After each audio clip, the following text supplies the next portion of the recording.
জানেন কি যে এই যে আমরা দুর্গাপূজায় সাজাই মাকে, ডাকের সাজ যেটাকে বলে, এই ডাকের সাজ শব্দটা কোথা থেকে এলো?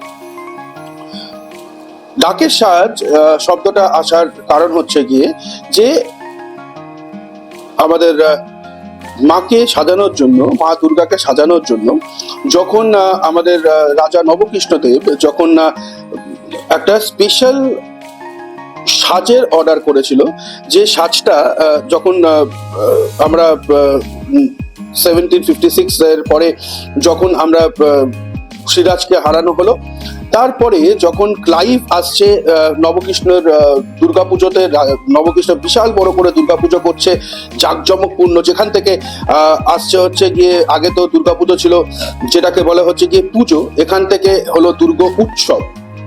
তো এই দুর্গাপুজোয় একটা সাজ অর্ডার করেছিল, যেটা শোলা এবং রাংতা দিয়ে একটা অন্য রকমের পুরো সাজ, যেটা দিয়ে মাকে সাজানো হবে।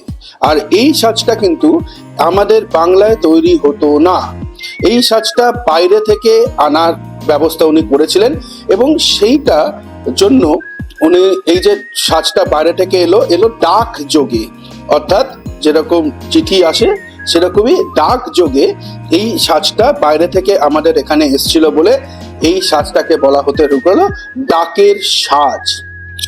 এরকমই বাংলার জানা অজানা আরো কিছু ডাক নিয়ে আরো অনেক রকমের কথা আছে।